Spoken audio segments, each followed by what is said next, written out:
Most people pray for the ability to see the truth in others, but they do not understand the weight of witnessing a soul that has not yet begun to rot.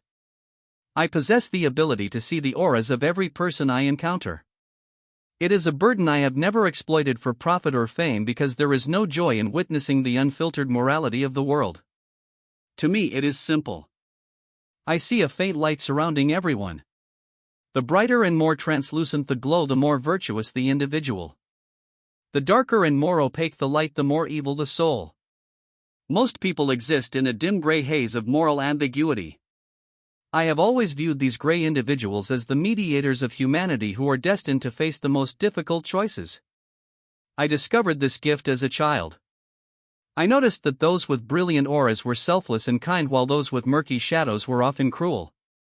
Both of my parents were decent people, but the light around my father was significantly more vibrant than the one surrounding my mother.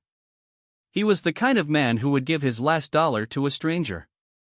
My mother was good, but she possessed a pragmatic streak that dimmed her light.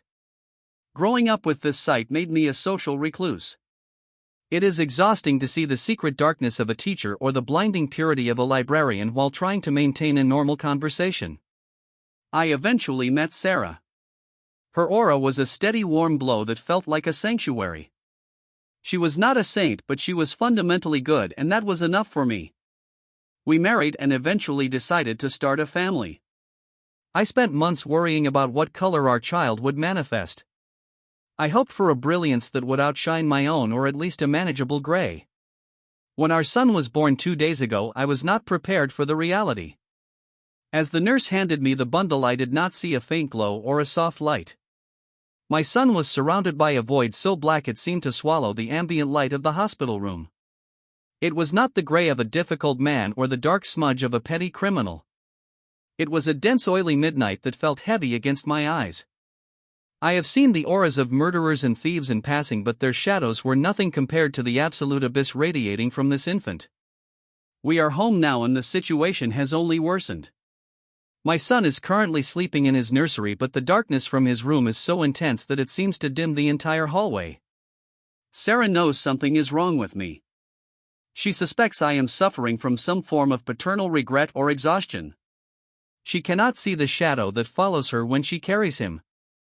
I find myself haunted by a single question.